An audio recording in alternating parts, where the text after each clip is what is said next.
Welcome to the Soccer Chaplains United podcast from the touchline. And now, here's your host, Rev Brad. Happy New Year, friends. Welcome to 2026. This is going to be a great year, I think, in many, many ways. I'm excited about it. The World Cup is coming to North America. We will have games in Canada, Mexico, U.S., there's lots of change afoot. Soccer is blowing up. It's a big-time industry. It's a big-time profession. And so those are exciting things and times for us as we seek to put chaplains with these different teams. So 2026 could be a pivotal year, pivotal season. And I'm excited for it. I'm curious to ask you and start off today by asking you this question. What was your favorite gift that you got during Christmas? It was funny as we unwrapped gifts. So here's my pattern for my family. We go spend time with my parents on Christmas Eve. We have a little meal together, some gift-giving exchange, some fun and fellowship. Then Christmas morning is usually reserved for just our family. So again, we're in PJs. We've usually woken up late. Sometimes there's a food that's been planned, but most often we're unwrapping gifts and then hurriedly getting ready to go to my wife's family. But this Christmas morning, there was a gift under the tree for me, and I was super excited about it. And much to everyone's surprise, as they watched me carefully unwrap and unfold this gift, "What is it, Dad?" all my girls, even my wife, exclaimed. It was a gift, actually, that I had given to myself. It was a disc golf range finder. Now, you could use this for golf as well, but it was a range finder so that you can determine the distance in feet or yards or meters. You can determine the distance to the basket. And so I wrapped it, and everybody's like, what are you doing? And I had gotten this a few weeks earlier. I had had some discount points or some credits somewhere, and I had just thought, you know what, I'm gonna go ahead and get this thing. I don't usually get myself something. And then it was just sitting there in a box. I didn't quite have a moment to use it quite, and I thought, maybe I'll just wrap it and throw it under the tree just for some fun. And so I gifted myself my own gift. And my kids thought that was funny and lame all at the same time, and sad because I told them, I said, I didn't know if anyone would ever get me this thing that was on my list. It was kind of out there, a little bit more expensive side, but again, I used some points and credits to get it down, used some gift cards, and wrapped it and gave it to myself. Super excited about it. Well, yesterday, January 6th, was Three Kings Day. Not everyone celebrates Three Kings Day, but it's really the day when we acknowledge the end of the Christmas season. Christmas being 12 days, you've perhaps heard the song, The 12 Days of Christmas. It's marked by the end of it, January 6th, which is Three Kings Day. And Three Kings Day is celebrated in a lot of countries. It's not really celebrated, to my knowledge. I never grew up celebrating it. But a lot of countries in Europe, in fact, many Hispanic communities celebrate Three Kings Day. And this is really the recognition of, in the text, in the Christmas story, when the three kings, the Magi, well, we don't know if they're kings or Magi. It's I'll get into it in a little bit here, and we don't know if there are three. We know there are three gifts. And so, but as story goes and as things go, we have these stories of these Far East, ancient East. They could have been astronomers or educated people or kings, intelligent, yes, but they came seeking the Christ child. They saw, they had been studying the heavens, studying prophecy, and they came looking for Jesus. And so they arrive, and we think, biblical scholars think that they arrived maybe a year or two after Jesus was born, because their journey began perhaps as the star appeared in the east, and they made their way. It would have been a bit of time to try and find Jesus. And so we read their story in Matthew chapter 2. And it talks about after Jesus was born in Bethlehem in Judea, that these Magi came from the east. Now Magi, again, these were smart, intelligent. They were educated, and they were looking for this king. And I just want to read for you really briefly, just this text of Matthew 2, starting verse 9, and I just want to read a few verses. It said that the star that they had seen in the east went ahead of them until it stopped over the place where the child was. Verse 10, when they saw the star, they were overjoyed. On coming to the house, they saw the child with his mother, Mary, and they bowed down and worshipped him. Then they opened their treasures and presented him with gifts of gold and of incense and of myrrh. Let me stop and pause right there. There's more to the story. Herod the king, the sort of localized king propped up by the Roman government at the time, was viciously and subtly wanting the Magi to report to him. He wanted to, quote unquote, worship this new king, this new child, and actually he wanted to kill Jesus, and we find that's part of the story later. But during this time, what we do is we celebrate the three kings or the three gifts. I keep struggling to say that because it's Three Kings Day, but all we know is that there were three gifts. There could have been a bigger entourage. There could have been, we just don't know for sure. Magi kind of has this, it has a sense of there were a few of them, but we don't know where there are exactly three. And I want to be true to the text and true to that part of the story. But there were three gifts, three significant gifts. And as I got to thinking about 2026, sometimes when I was younger, I would set out these goals. I'm going to lose 15 pounds. I'm going to do X, Y, and Z. I kind of have a little goal right now that I'm going to play disc golf every day of the year that I can, weather and other things being contributing to it. So far, I'm good on it, but we're only a few days 6 days into the new year, and some of the courses have been smaller than others. But I kind of get away from setting goals anymore, and I think more about larger brushstrokes of life. I think about themes. I think about words. I think about desires, outcomes. I think about some of these things, and what I want to encourage us to do is look at this gifting, these three gifts that come to the Christ child, and I want us to consider our own gifts that we bring to 2026. So let's look quickly at the gifts. Three gifts. We have gold, incense, or frankincense, and myrrh.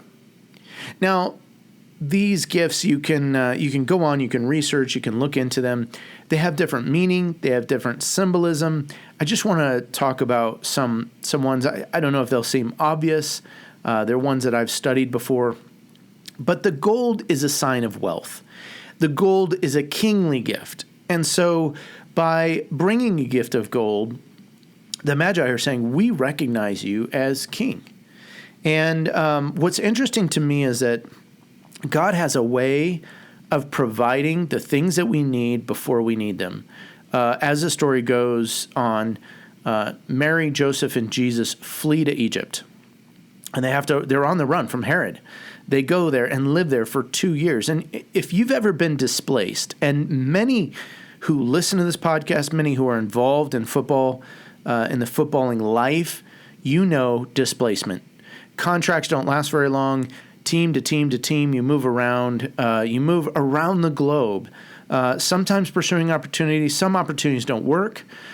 Sometimes it's just bad in and of itself. You may not even get paid because of dishonesty and corruption and all the things. God is providing for Mary, Joseph, and Jesus as they flee to Egypt with this gift of gold. How do you start life over? How do you live in a foreign land? Of course, Joseph worked with his hands. He was a carpenter. He was skilled at his trade. But to be on the move and then to start life over, I find it interesting that God has prepared in advance to give this gift, this gift of gold, which could have been used to help in their journey and help them sustain their life in those moments when they were fleeing and on the run and displaced.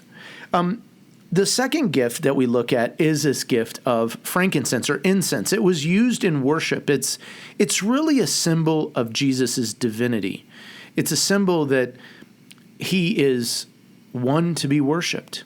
And so, for ourselves, I think often, what gifts do I bring to worship? What gifts do I bring to God himself? I'm not the most gifted or talented of anything, but I do have gifts that I can bring into worshiping God. And some of that is in devoting my day to him. Some of that is in the gift perhaps of my voice or my vocation, my other skills that I have, my joys, my passions. Those gifts I can bring in an attitude and in an act of worship. For a lot of you listening, if you play soccer, your gift you can bring that can be an act of worship is in your soccer ability and talent and skill. That is one thing. It's not the only thing. There are other things. I love some of the chaplains that I work with who are really gifted at the guitar. I'm not as gifted at the guitar, but I love acoustic guitar. I love music. I love learning to play. And I know that several of our chaplains have taught other players and athletes and coaches how to play guitar. And I think this is a beautiful expression of giving someone a gift, a talent, a skill that can be sent back up to God. It can be sent back up in acts of worship, times of personal worship, times of corporate worship. I just love that image. And so, again, this gift of frankincense, it would have been used in sort of temple worship. It would have been used as the burning, sort of this aroma, this fragrance going up to God. And I just think, what are the things about you and me, parts of our personality, parts of our gifting and talent that are pleasing, they're a pleasing fragrance or aroma that God loves to just be in the midst of? Well, the third gift is this. It's myrrh. Whereas gold is a sign of wealth, where incense or frankincense is a sign of worship, I think myrrh is a sign of weakness. Now, some people in Christendom don't like to posit or position or picture Jesus as a picture of weakness. So we like this a tough figure of a man who endures the pain of the cross, who fasts 40 days in the desert without food. We like to paint this tough guy exterior picture of Jesus, and certainly he was. Certainly he was. But in terms of his frailty, myrrh is this symbol of that, in that myrrh was often used as for embalming. It was used around the time of death as a way of treating and caring for the body. And so even there's a foreshadowing that happens here, as this gift is really symbolic of Jesus' humanity. And there are moments in which we have weakness ourselves. Jesus knows that. He enters into that space with us. He's not so distant and far apart from that. And that's what makes Jesus different from all other religions or faiths or things that you could observe, is we see in Jesus his kingliness, his divinity, but also his humanity. And he enters in. So, my friends, my question for us as we get close to the end of the podcast today is, what three gifts might you and I bring to 2026? What gifts of wealth, worship, and weakness do we bring? What gifts of strength do you bring? The wealth. It may not be a financial resource. It could be something else, a strength of yours. What about worship? What gifts can you bring? What gifts can you and I bring to God? And what about weakness? I think even in our weakness, remember that Christ's strength is perfected in those things. It's seen, it's exhibited, that in our moments when we aren't strong, something is happening there. And I think it's a good exercise for us to go through and list out or think through or speak out loud, what are those gifts of wealth, worship, and weakness that we bring into 2026? And we might think through those things contextually. What gifts of wealth, worship, and weakness do we bring into our football team, into the locker room? Hey, whether you're an athlete, whether you're a coach, or whether you're a chaplain or a staff member, you have these gifts God's given to you. I just want to encourage you, pause. Whether you've got to pause this podcast for a minute and think through, what are my gifts of wealth, worship, and weakness that I bring into my team, my club, my role, my situation? How do we bring these gifts into our families, into our family life?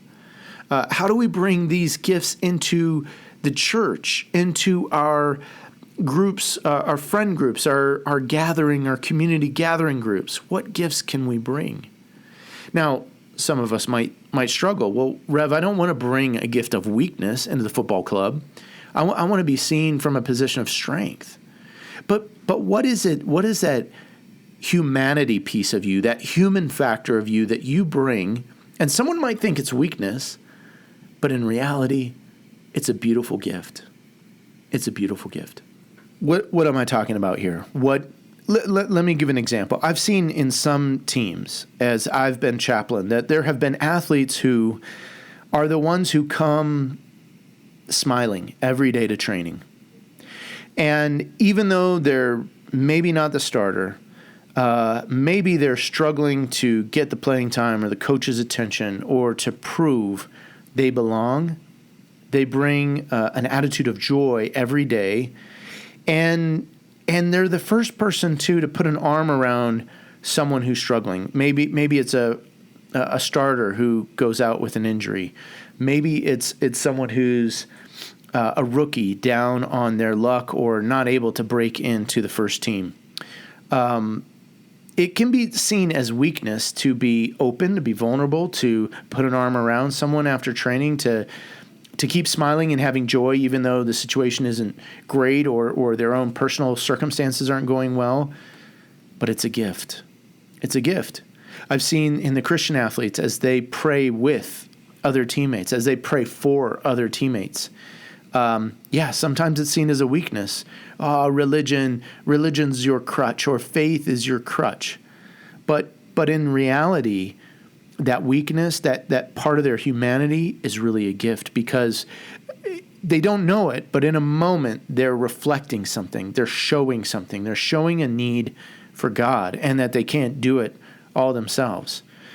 Now, I just kind of focus in there on the weakness part of the gifting, because I think the other ones are maybe easier to think through. For me, I know that part of my weakness, part of my personality weakness, is I'm a perfectionist. And in that perfectionism, I run over people sometimes, and I hurt people. And I want to do things really excellently and really well. And sometimes I put that ahead of a person's feelings, where they're at. And in that, sometimes I have to retract. I have to go back and apologize. I have to be humbled. And I think even in that, I bring that weakness into 2026. And I say, Lord, you know my desire to be a perfect chaplain, to be a perfect leader of this group of chaplains, to be perfect in all I say and do, whether as a husband and father or whatever role, whatever thing it is. But I know too that's my weakness that I bring, because I often hurt comes with that, and I have to apologize, and I have to go back and make amends, and so I bring that to God, because it's a place where I learn to grow. It's a place where He's still forming me and fashioning me. So friends, let me encourage you. I don't care what your role is with the team. I don't care what your starting place or position. I don't care about the level of eliteness that you're at or the recreational level that you're at. All of us have gifts of wealth, worship, and weakness. And we can bring those to God. We can bring those to our families, our communities, to our clubs, to our teams in 2026. Well, friends, thanks for listening to the podcast today. As we go out, I just want to pray a blessing for you and a blessing for your new year this year. Heavenly Father, as we step into 2026, as we take on all that this new year holds with hope, with promise, with the known and unknown, with the things planned and unplanned, may we enter into this time realizing that we have gifts. Maybe we've been on the journey for a long time. Maybe our journey is shorter and we're younger in our years. But Lord, help us to realize our gifts of wealth, worship, and weakness that we bring to you, we bring to others, we bring into every space. You've given us gifts to bring. Lord, help us in the returning of those things to you. Bless us this 2026, I pray. Amen. Well, this has been Reb Brad coming to you from the Touchline.